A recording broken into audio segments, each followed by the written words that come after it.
Hola, bienvenidos una semana más a Descubriendo Libros con José Cruz. Yo soy José Cruz y esta semana os traigo el Book Haul de enero. Los últimos 10 libros que he recibido en casa, pues en este mes de enero. Bueno, de finales de diciembre y de enero. Este es otro de los vídeos sorpresa que no debería de haber traído y os he traído. ¿Por qué?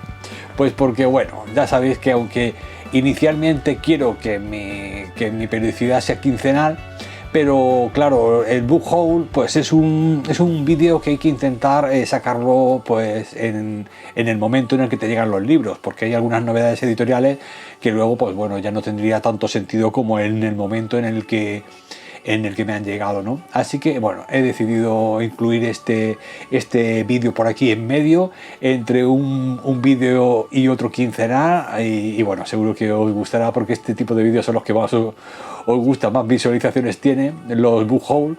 Así que bueno, ya os digo, os voy a mostrar hoy 10 libros, de los cuales 2 son de ciencia ficción. Los 2 primeros que voy a mostrar son de ciencia ficción, 4 de terror, 2 asiáticos y otros 2 variadillos, que bueno, ya os los dejo para el final para enseñaros lo que son. Hay uno que es un poco curioso, la verdad. Así que nada, empezamos con los libros de ciencia ficción y os traigo el tercer libro que completa una trilogía que ya os traje en meses pasados, los 2 primeros tomos que me llegaron, y este mes ya me ha llegado el último tomo que cierra la trilogía de Paolo Bacigalupi con su obra Máquina de Guerra. Bueno, pues como os digo, este es el tercer tomo de la trilogía de Shipbreaker, que es la trilogía, ¿no?, que lleva nombre. El primer tomo, ¿os acordáis que era Cementerio de Barcos? El segundo era Ciudades Sumergidas, que ya os traje en Book Haul anteriores, y esta ya sería la tercera y última, que sería Máquina de Guerra, que también está ya a la venta. Bueno, Paolo Bacigalupi, aunque parezca que tiene un nombre italiano, es de Colorado, es norteamericano, y ya ha sido nominado, se le ha concedido el Locus y el Nebula, son 2 grandes premios de la ciencia ficción, por obras anteriores, como por ejemplo el Cuchillo de Agua y la Chica Mecánica, que son las 2 obras más famosas de él. Del tercer tomo no os voy a explicar de qué va, os voy a volver a recordar de qué iba el primero, el de Ciudades Sumergidas, el de Cementerio de Barcos, que bueno, que os acordáis que era, pues empezaba con un cementerio de barcos donde encallan allí todos los barcos que hay que desguazar, y la gente humilde, la gente más pobre, pues se pone ahí a intentar pues, desmantelar esos barcos, buscar primero a ver si hay algo de valor que se haya quedado por ahí, y bueno, y ya despiazando. Es un trabajo muy duro, muy mal pagado, con muchos riesgos para la salud. Te puedes contagiar de un tétanos, o sea, con un corte, con un metal oxidado, en fin, todos los riesgos que conlleva esto. Y hay muchos niños trabajando en ese tipo de trabajo pues tan penoso, ¿no? El caso es que bueno, que un día aparece un velero y uno de los chicos, el protagonista, lo encontrará, y entonces a partir de ese momento una de dos: o se hace rico desmantelando un barco nuevo que acaba de llegar y que contendrá tesoros para ellos, o bueno, se encontrará dentro del barco a una chica encerrada. Entonces ahí, pues, pero claro, si se quiere quedar con el barco tendrá que matarla, o eso, o la ayuda a iniciar un viaje largo y lleno de aventuras, ¿no? Luego va a cambiar, todo eso va a pegar un cambio, porque ya he visto aquí un poquito la sinopsis, que luego habrá ingeniería genética, niños soldados, utilizar a humanos para hacer modificaciones para convertirlos en soldados, es decir, que luego hay mucha aventura, mucha ciencia ficción, y bueno, creo que va a ser un viaje, creo que va a ser una trilogía muy chula para los amantes de la ciencia ficción, sobre todo, pues bueno, más épica, ¿no? Más de los 80 y de los 90, donde bueno, había mucho batallas espaciales y muchas, en fin, muchas guerras de soldados, tanto de robots como de humanos modificados genéticamente, en fin, que me recuerda a ese tipo de ciencia ficción así bélica y llena de aventuras. aventuras que teníamos en aquella época. Así que bueno, creo que esta trilogía va a estar muy chula y ya pues deseando hincarle el diente, a ver si terminan con la trilogía de Outpost, que es la que estoy siguiendo ahora, que me está encantando, del autor ruso que fue 5 estrellas este año pasado, y que a ver si lo termino para empezar ya con esta nueva trilogía de ciencia ficción. Pues nada, aquí os traigo esta tercera parte, Máquina de Guerra, de Paolo Bacigalupi. El segundo libro de ciencia ficción que os traigo es de un autor que ya os he traído muy recientemente, a finales del año pasado, en diciembre, que os traje un libro que se llamaba Los últimos libres, de Víctor M. Valenzuela, que es un ingeniero informático, creo que es de Sevilla, el chico, y bueno, y aquel libro fue un 4 estrellas, me encantó, iba de tema de los hackers y tal, y en un futuro distópico. Y ahora os traigo otra obra de él, de Valenzuela, que también se parece mucho, pero en este caso nos habla de la inteligencia artificial, y se trata de Herederos de la Singularidad, de Víctor M. Valenzuela. Bueno, pues Herederos de la Singularidad, como os digo, ahora nos trata el tema de la inteligencia artificial. En un futuro, la gente más poderosa desarrollará una inteligencia artificial que va a provocar una singularidad, ¿no? Que se llama, ¿no? Es decir, que es el hecho de que las máquinas piensen por sí mismas. Lo que ocurre es que al estar controladas por los ricos, pues les ponen una limitación de manera que no sean autoconscientes de lo que hacen, de las decisiones que toman. Por eso en muchas ocasiones esas decisiones que toman son contra la propia humanidad.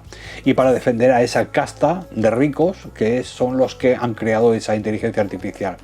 ¿Eso que provoca? Pues pasan los años y provoca un gran abismo entre una clase privilegiada, que son los que han creado esa inteligencia artificial, y una clase pues mucho más numerosa, que cada vez pues vive incluso en una situación preindustrial, ¿no?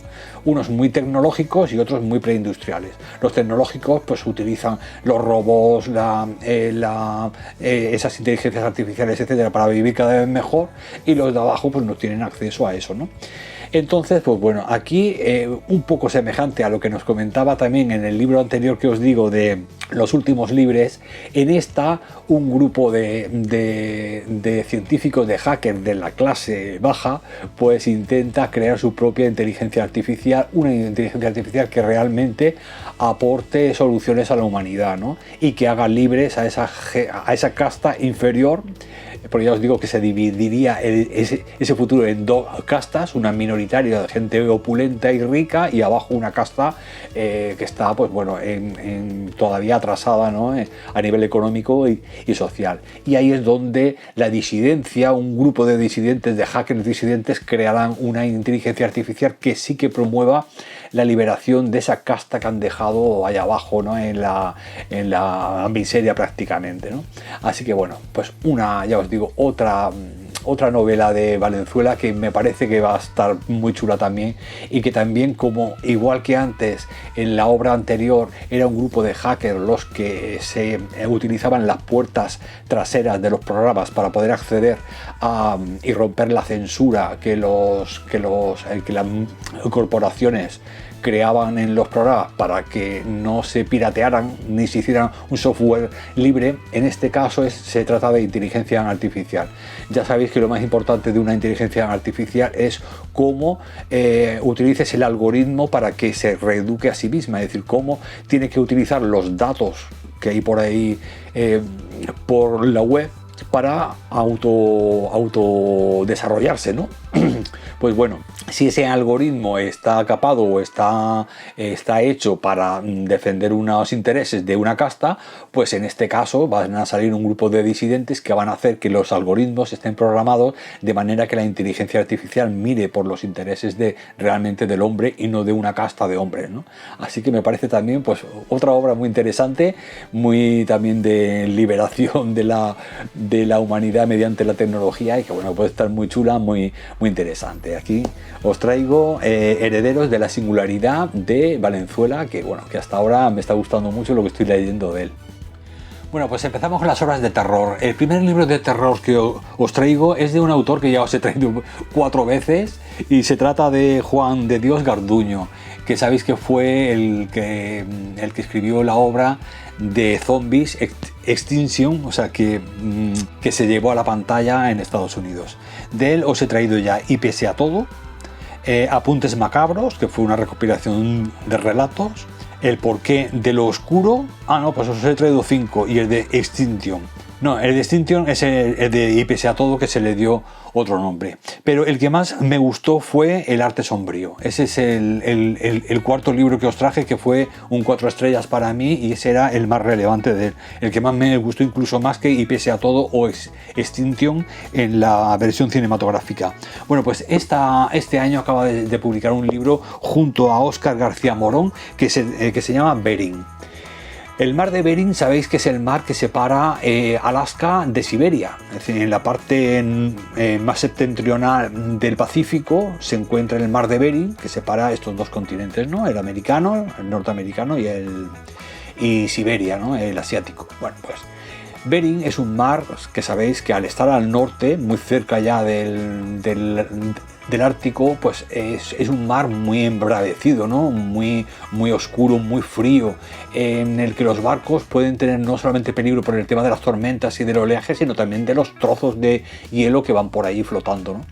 Bueno, pues este barquito que veis aquí es el barco de dos hombres que lo regentan, ¿no? que lo utilizan a modo como una empresa, pequeña empresa de ellos dos, para intentar echar las nasas y coger pues crustáceos y pescados y cosas, ¿no? En este caso crustáceos, ¿no? Que es lo que de lo que viven, ¿no? O sea, de lo que pueden, si tienen mala pesca, a lo mejor se pueden pegar un mes en el mar, o mes y pico. Pues cuando tienen mala pesca y no vuelven con dinero, lo pueden pasar mal y su familia pues pueden pasar necesidades. Por lo tanto, depende muchísimo del mar, ¿no? De los frutos que les ofrezca el mar. Bueno, pues una noche están echando las nasas y cuando las recogen ven que no hay nada, ni un solo bicho. Y entonces, claro, se sorprenden porque siempre en esos mares tan al norte pues hay menos pesca y normalmente algún bicho tienen que coger. Sin embargo, no cogen nada. Y bueno, y a partir de ese momento, pues bueno, será cuando descubrirán, ¿no? Luego, por desgracia, que no solamente el tema de las tormentas y la climatología va a ser una de sus enemigas, sino también algo que vive debajo del mar, que está haciendo que, bueno, que cada vez haya menos pesca y que incluso ya tenga que salir a comerse otro tipo de especies aparte de los cangrejos. Así que bueno, es una novela que, bueno, que me recuerda también a novelas de cuando los monstruos marinos, aquellos del siglo XIX y todo esto, ¿no? En la época de las exploraciones, ¿no? Marítimas, que los marineros inventaban tantas fantasías, ¿no? De monstruos que surgían del mar, etcétera. Así que bueno, me parece una historia de terror, rollo Lovecraftiana. Me recordaba también a otro autor que no me acuerdo ahora mismo cómo se llamaba, que utilizaba mucho el terror en el mar, pero no me acuerdo. Lo traje también a principios del año pasado, pero ya no me acuerdo de su nombre, tendría que verlo. Y ya os digo que tiene ese misterio que mezcla tanto aventuras como terror de misterios que surgen de las profundidades, ¿no? Bering, de Juan de Dios Garduño y Óscar García Morón. Aquí os traigo esta novedad editorial de este año. Bueno, el segundo libro de terror que os traigo es de un autor para mí desconocido y que, bueno, que es un autor joven, nacido en el 79 en Madrid, es madrileño el chico, y nos trae La noche de Venus, y se trata de Rubén Sánchez Trigos. Rubén Sánchez Trigos ha cursado la carrera de audiovisuales y se ha doctorado en cine de terror. Por lo tanto, tiene ya ahí una base, aparte de literaria, también pues del género, ¿no? O sea, tiene ya una experiencia con el género desde el punto de vista del cine. Y bueno, en esta novela nos trae una novela de terror muy curiosa, también muy original, y es que pues nuestro protagonista tiene 15 años y se enamora de una chica. La gente se sorprende de que se haya enamorado de Arantxa, ¿no? De esta chica. ¿Por qué? Porque esta chica tiene la cara deformada por un incendio que sufrió en su domicilio pues hace unos añitos y le dejó la cara deformada. Sin embargo, él se enamora de ella. Pasan otros 15 años, ahora ya nuestro protagonista tiene 30 y ha quedado con sus antiguos compañeros, alumnos, en una casita de campo, ahí para pasar el fin de semana. Entonces se entera de que va a asistir Arantxa, de que va a acudir Arantxa a ese encuentro.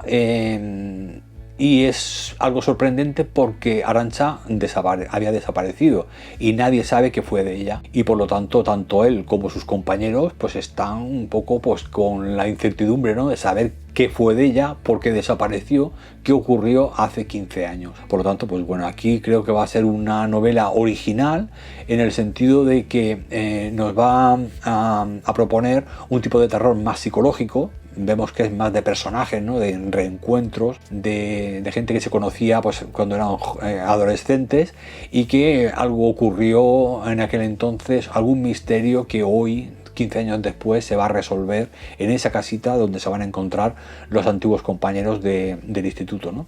Así que bueno, creo que puede ser una novela original, muy chula, con un nuevo autor que ya os digo que desconozco y que ya os digo que es doctor, o sea, está doctorado en cine de terror. Así que bueno, ya os comentaré qué tal. De momento pinta muy bien. Bueno, y ahora ya empezamos con Dilatando Mentes. Los dos siguientes libros que os voy a enseñar son los dos últimos libros que ha editado Dilatando Mentes y que me han parecido muy interesantes. No compro todo lo de Dilatando Mentes, pero sí alguno así que me parece más sobresaliente. Y os hablo de Michael Wehunt con Los Inconsolables. Esto es un recopilatorio de relatos que se acaba de publicar en España de este autor norteamericano nacido en Georgia, que bueno, sabéis que nació en el norte de Georgia, que es donde están ya los Apalaches, ¿no? Toda la cordillera esta de los Apalaches, y ahí pues mucho bosque, ahí normalmente suele haber mucha soledad, ¿no? Mucho bosque. Invita a lo psicológico, ¿no? Y es lo que nos propone en este recopilatorio de relatos. Son relatos entre lo raro y lo espeluznante, pero todos con un origen muy psicológico. Es decir, es más un terror psicológico que otra cosa, porque nos habla de duelo, nos habla de divorcio, nos habla de parejas que se llevan, que no es que se lleven mal, es que han muerto, ¿no?, su relación. Hay mucha depresión, mucha tristeza, mucha soledad, mucho dolor acumulado. Es decir, una serie de lacras, ¿no?, de origen pues social, ¿no?, que luego se van generando, van creando esos trastornos psicológicos que van a hacer que la gente cambie de comportamiento hacia lo oscuro, ¿no?, hacia lo más extraño. Entonces ya os digo que son historias con un gran margen de opciones, que también tocan el tema de la vejez.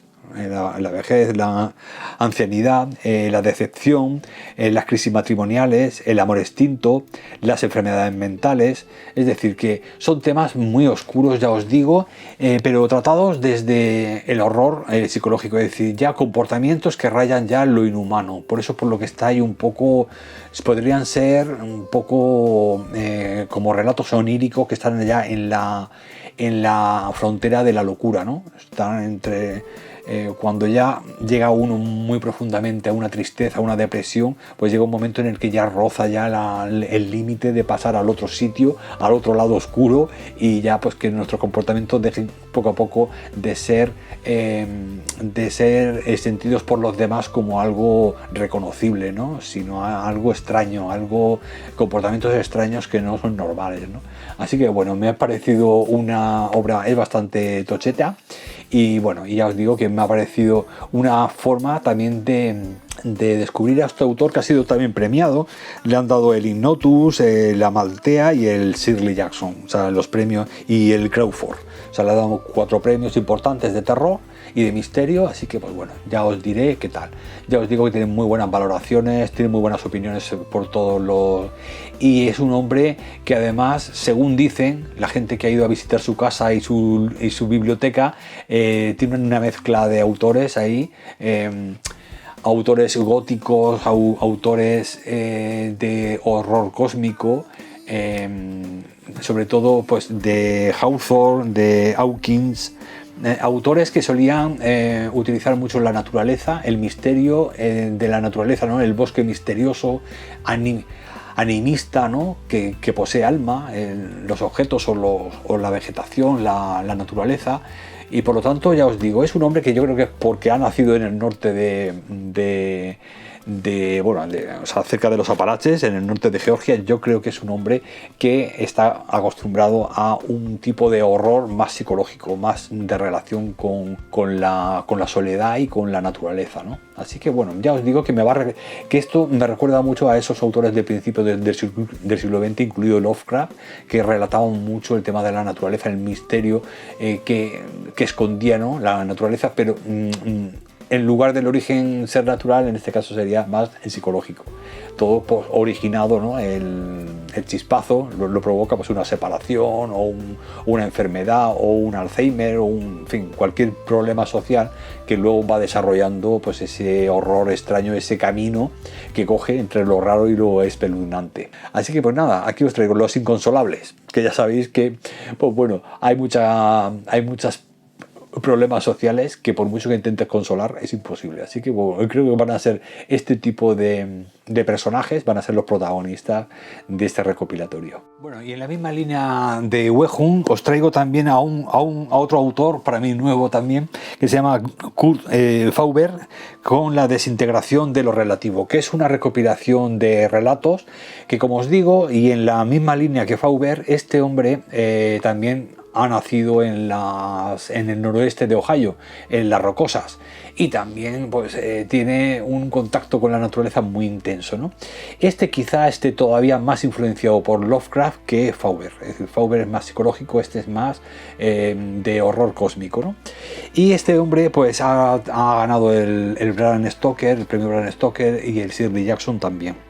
Y bueno, este recopilatorio incluye uno de los relatos que ganó el Shirley Jackson, que era el de Convexity of Our Joe. Como veis, mi inglés cada día más depurado, más de Glasgow. Es decir, tengo un inglés maravilloso. Entonces, este hombre, os voy a leer un poquito cómo describen a este autor, porque es muy relevante. Kurt Fauber adopta los tropos tradicionales de la literatura de horror, como la de Lovecraft: granjas abandonadas, lugareños crípticos, maldiciones de fuera del tiempo y del espacio, y les da un nuevo enfoque tan tétrico como asombroso. En este libro, por ejemplo, hay varios relatos muy chulos. Uno, por ejemplo, de un grupo de estudiantes en prácticas que encuentran una sala de la biblioteca en la que tienen que estudiar un misterio que tienen que resolver. Luego, otro relato de un anciano atrapado en un asilo, cuyo máximo anhelo es que reciba la llamada de sus familiares. Luego un pueblo que utiliza como una costumbre muy peculiar en la noche de Halloween, que será pues llamar a los muertos para poder hablar con ellos. Es decir, una serie de relatos que ya os digo que a lo mejor nos recuerdan, ¿no? Otro tipo de historias, ¿no? Que ya hemos leído, ¿no? Tema de fantasmas, de Halloween, de salas llenas de fantasmas en bibliotecas o en asilos. Pero bueno, este hombre es un escritor contemporáneo. No pone cuándo nació, pero bueno, el chico es joven, es este chico de aquí. Y bueno, y yo creo, o sea, da clases también de escritura creativa. Y yo creo que bueno, que su interpretación del terror, después de haber leído mucho Lovecraft y de tener también ese contacto con la naturaleza, ¿no? Que hace que autores como estos pues siempre estén entroncando con el horror cósmico, pues yo creo que puede ser también muy interesante. Ya os digo, yo creo que va a ser mucho más dirigido a los amantes del terror de Lovecraft. Un buen tochete también, y también pues yo imagino que con 3 premios que se ha llevado el individuo debe escribir muy bien. Así que estos 2 libros que os traigo, más de horror cósmico que otra cosa, de Dilatando Mentes, que me han parecido de lo más reseñable, ¿no? que he encontrado en la editorial últimamente. Bueno, y ahora ya pasamos a la literatura asiática. Sabéis que a mí me encanta la literatura japonesa y coreana. Y bueno, y este es el caso de esta autora que os traigo, que se llama Kwon Ji, con su recopilatorio de relatos, de 7 relatos, que se llama Rompecabezas. Bueno, pues esta autora nos la han traído por primera vez con este libro. Era bastante famosa en Corea del Sur y ha sido muy publicada en su país, pero esta es la primera vez que por fin podemos encontrar un libro traducido al castellano de esta autora. En este caso, ya os digo, lo han hecho muy bien porque han aprovechado para traducir esta recopilación de 7 relatos que ella ya había publicado de otras formas, y que bueno, nos va a permitir descubrir, ya os digo, a la autora y su forma de escribir. Esta es una autora que está estudió también en los Estados Unidos literatura y se especializó en el tema de la literatura femenina, ¿no? O sea, de las mujeres, ¿no? de su escritura. Sus relatos y sus escritos están muy basados en el tema de la vida de la mujer en Corea del Sur. Sabéis que es una sociedad que, bueno, que pasó después de la trágica guerra de Corea, ¿no? Donde mataron allí a millones de coreanos y separaron a las dos Coreas. Pues desde entonces aquel país pues ha sufrido una serie de cambios muy rápidos, a veces muy violentos, impactantes con respecto a la sociedad, y pasaron de una sociedad agrícola a una industrial de golpe y porrazo. Aquello hizo pues que, claro, que la sociedad hoy en día está muy imbuida por el trabajo, o sea, hace muchas horas, se desvive, ¿no? Imagino que también como los japoneses, ¿no? O sea, es esa cultura asiática de vivir el trabajo y la responsabilidad, ¿no? De sentirse muy responsables, ¿no? De que todo salga bien. El caso es que todo eso luego, pues, por supuesto, afecta, ¿no? A la familia, afecta a las relaciones sociales, las relaciones de pareja. Y aquí, pues, de una forma muy objetiva, ¿no? Esta autora nos cuenta, pues, cómo esos embates sociales, ¿no? Que provoca esa forma de trabajar tan absorbente, ¿no? Y a veces tan dictatorial dentro de las empresas, pues hace que las parejas pues se dañen, ¿no? Se resquebraje un poco la comunicación. Cuando uno llega cansado a casa de trabajar, de pegarte 12 horas, lógicamente pocas ganitas tienes de ponerte a hablar con la pareja, ¿no? O de hablar por lo menos de cosas razonablemente interesantes, ¿no? Solamente quieres comer un poquito, cenar y tal, y cómo te ha ido bien, pum, pum, 2 besicos, y a dormir, a descansar, y al día siguiente otra vez. Entonces, pues bueno, esa forma de trabajar, esa forma de vivir que ha imbuido a la sociedad en ese ritmo tan acelerado, afecta, ¿no? A las relaciones sociales. Esta mujer se centra mucho en las mujeres, ¿no? Pero también en hombres, es decir, en las relaciones de pareja, ¿no? Entonces nos habla a veces de vías de escape, de adulterios, de dolor, de deseo, de sueños, de soñar con cambiar, ¿no? tu forma de vivir, ¿no? Ser un poco libre, ¿no? en ese engranaje, ¿no? Donde te has encontrado, ¿no? de la noche a la mañana. Es decir, te dicen que tienes que estudiar, te dicen que te tienes que sacar una carrera, y cuando menos te lo esperas ya no paras, estás en un engranaje que no te deja a veces pues tener tiempo para vivir. Se le llama tiempo de ocio, pero realmente es nuestra vida. Es decir, el tiempo de ocio real, todo lo que siempre decimos, mi tiempo de ocio, no, tu tiempo de ocio es tu vida realmente. O sea, es donde puedes decidir qué puedes hacer y qué no quieres hacer. Pero mientras que estás durmiendo no puedes decidir, y cuando estás trabajando tampoco puedes decidir, porque estás bajo órdenes. Por lo tanto, lo que te queda, las horitas que te queden, esa es tu vida. Luego, claro, la calidad de esa vida va muy unida también pues al estado de ánimo. Si estás cansado, pues esas horas que te quedan de vida, pues no las vas a disfrutar de una manera igual que si tuvieras pues más tiempo libre, ¿no? Que pudieras disponer de más tiempo y de un estado de ánimo más óptimo. Entonces, bueno, esta novela me parece muy interesante, este recopilatorio, digo, y os leo un poquillo, pues eso. Algunos de los protagonistas de este libro se entregan al amor extraconyugal, otros buscan desesperadamente algo o alguien que los rescate de su existencia gris y rutinaria. Todos, en definitiva, tratan de algún modo de huir del dolor que los mantiene bloqueados, de superar el conflicto interno que les impide vivir plenamente. Entonces, pues bueno, ya os digo que utiliza además un lenguaje muy frío, muy vívido, pero muy frío, muy muy cortante, ¿no? Es decir, huyendo de lo merengoso, no pretende ser sentimentalista, es decir, es sí sensible, pero no sentimentalista, ¿no? De esa manera yo creo que entendemos de una forma más clara el origen de esa forma, de esa forma de comportarte, ¿no? Si haces muy rococó una historia, ¿no?, de amor, por ejemplo, una relación entre hombre y mujer, la rodeas de muchas rositas y o sea, de mucho merengue, estás desprestigiando el contenido real, ¿no?, el origen real de la calidad de esa relación.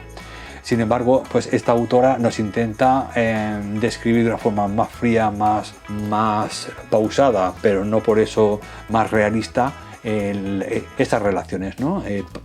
Pasionales, ¿no? o relaciones sentimentales entre las parejas, ¿no?, de allí. Así, ya os digo, son varios relatos, 7 relatos donde la mujer tendrá un protagonismo, donde nos va a explicar en qué sociedad se vive en Corea del Sur y pues bueno, pues los efectos, ¿no?, que tiene en la sociedad, ¿no? Dicen que bueno, está demostrado, hay datos que dicen que la sociedad coreana es ahora mismo una de las que menos natalidad tiene, donde más se han disparado los suicidios, en fin, que es una sociedad que tiene ahora mismo pues muchísimas lacras sociales que surgen pues de esa forma de producir a veces tan desorbitada, ¿no? Así que pues bueno, creo que puede ser un acercamiento a la sociedad, al mundo de la mujer, a su psicología y a la forma de vivir que tiene aquella gente en la actualidad, que me parece siempre muy interesante. Bueno, y el segundo asiático que os traigo es un clásico de Junichiro Tanizaki, del que ya os he traído 2 obras. Os traje hace tiempo el de El elogio de las sombras, y que era un ensayo sobre el arte en Japón, y cómo pues eso, elogiaba más la sombra que la luz, o elogiaba más el misterio que lo explícito, ¿no?, que lo visual. En Occidente era todo muy iluminado, no había misterio, todo era muy escaparate, y sin embargo allí se jugaba más con lo que se intuye pero no se muestra claramente, ¿no? Incluida pues la belleza de la mujer, la belleza de las formas arquitectónicas, esos biombos con los que juegan a veces separando los espacios en las habitaciones.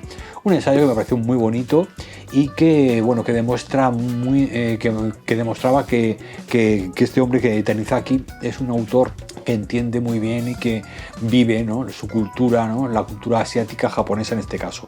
Pues como os digo, os traje el elogio de las sombras y La mujer araña, que era un relato de misterio muy chulo, ¿no?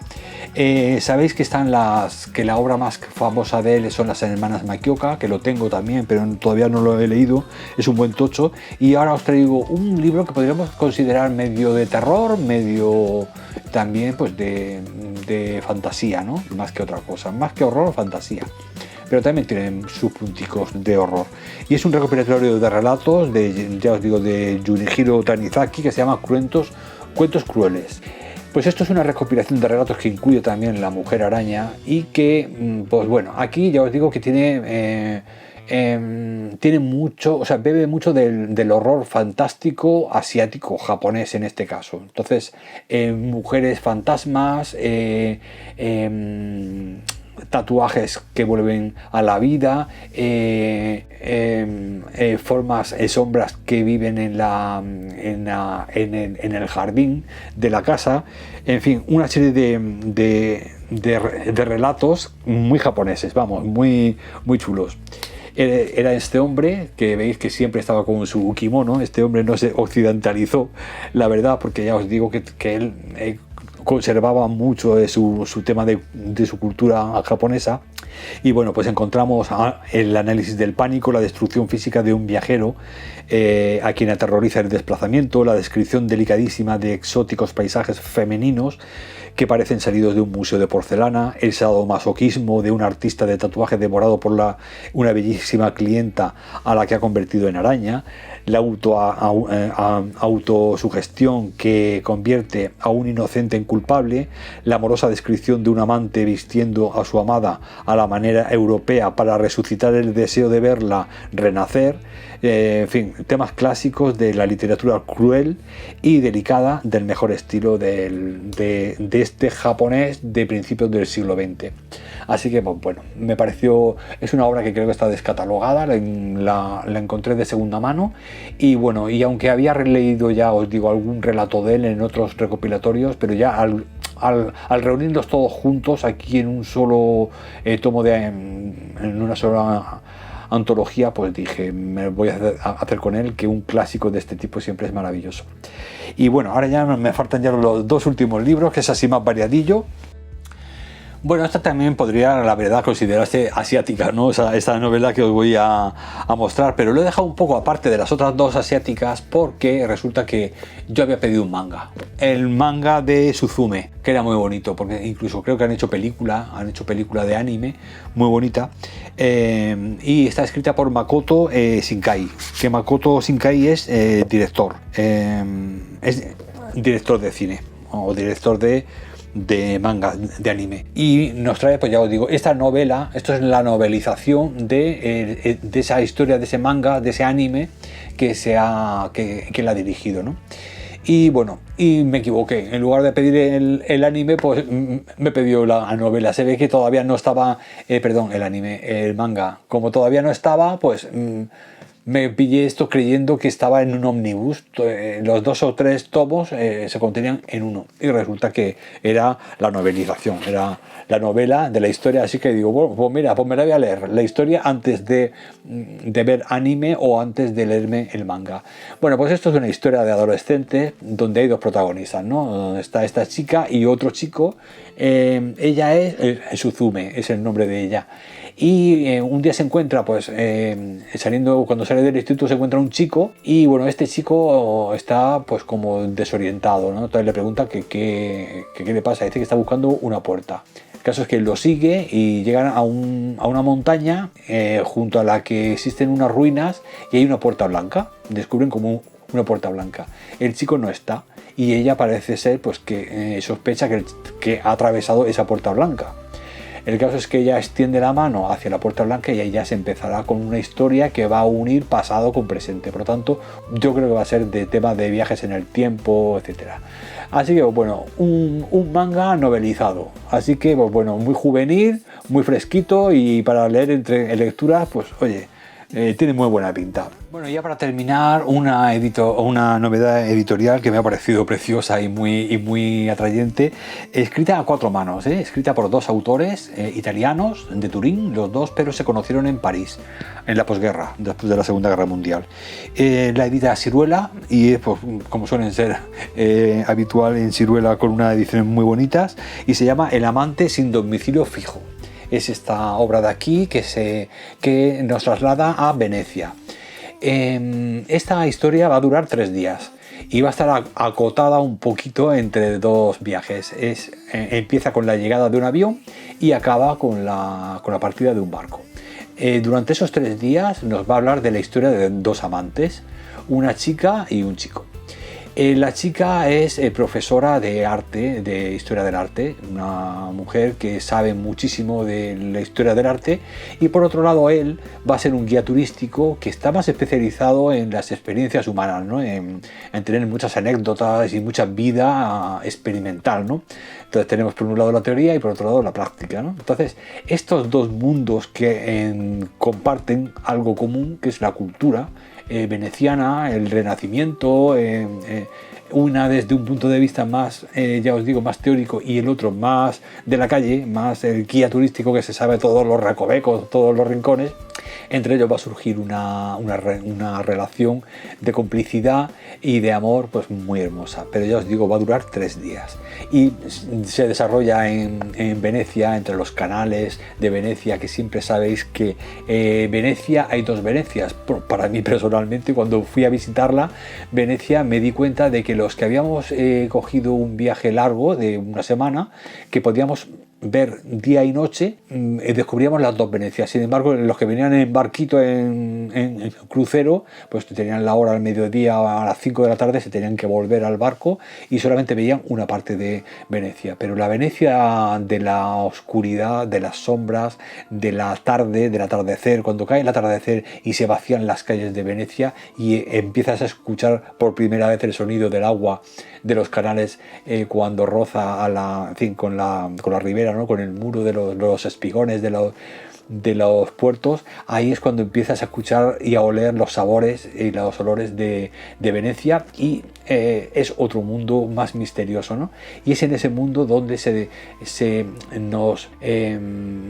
nos hace soñar, ¿no? O sea, y todo se amplifica, incluso una relación entre hombre y mujer puede ser de la cosa más simple, más sencilla, en algo mucho más complejo, más rico, ¿no?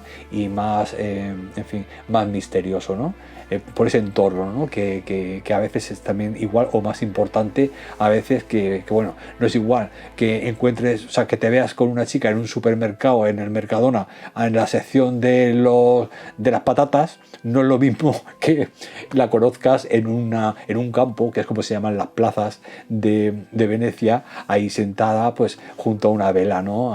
Haciendo brillar sus ojos. Así que bueno, me parece que va a ser una novela que roza también con la fantasía, es decir, tiene un contenido también fantástico, que es lo que también me ha atraído mucho de esta obra.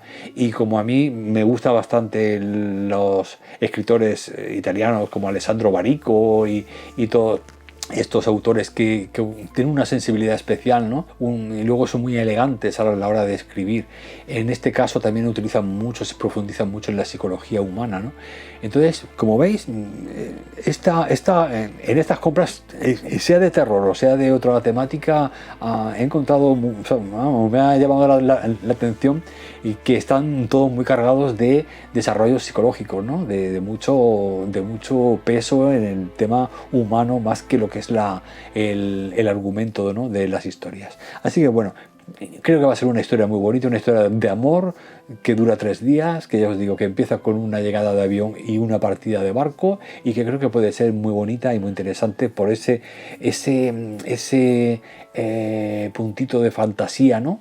Que puede aportarle también un entorno tan hermoso y tan bello como es el de Venecia. Pues bueno, ya os lo traeré también dentro de poquito. Y bueno, espero que os hayan gustado todas mis propuestas. Ya al final han sido de estos 2 italianos a 4 manos, 3 asiáticos, los 4 de terror, los 2 de Dilatando Mentes y los otros 2 españoles que os he comentado, el de Juan de Dios Garduño y Rubén Sánchez, que es del de Bering, y luego los de ciencia ficción, el de Máquinas de Guerra y Herederos de la Singularidad de Valenzuela, que también tiene muy buena pinta. Es decir que, como veis, un poquito de cada cosa, siempre con mucho peso de mis géneros favoritos, que son el terror y la ciencia ficción, pero bueno, también con el asiático, que me gusta mucho también la literatura asiática. Así que bueno, espero que entre estas 10 obras haya alguna que os haya hecho tilín y ya pues la hayáis apuntado para vuestras listas de pendientes. Y nada, pues espero que os haya gustado este vídeo sorpresa, este book haul sorpresa que os he metido por aquí entre este mes. Estoy viendo que van a ser un vídeo semanal, ¿eh? No os acostumbréis, que ahora mismo volvemos ya a los vídeos quincenales, que es lo suyo, ¿eh? Así que no os acostumbréis, que esto ha sido una excepción, porque es que se me ha juntado mucha faena en enero, que si el tercer aniversario, el fin de año, el book haul que se me han juntado 10 libros, se me ha juntado mucho a eso, y digo, bueno, pues voy a subirles ya el vídeo que seguro que les va a venir muy bien. En fin, que sé que, ya os digo, que los book hauls son los que más visualizaciones tienen y son los que más os gustan. Pues eso, espero que os haya gustado, que nada, que paséis una semana maravillosa de grandes lecturas. Yo, por cierto, ya he empezado, hoy precisamente empezamos ya a a leer la nueva novela conjunta, mis compañeras y yo, que ya os diré más adelante qué obra es, pero es una maravilla, un clásico precioso. Y nada, ya estoy deseando dejar de grabar para ponerme a leer el Tocho, que es una de las novelas clásicas pues, más famosas de autores rusos, que bueno, que seguro que os va a encantar también cuando os lo traiga. Pues bueno, espero que os haya gustado y nada, que paséis una semana maravillosa de grandes lecturas y nos vemos la semana que viene con más libros. Un abrazo, lectores.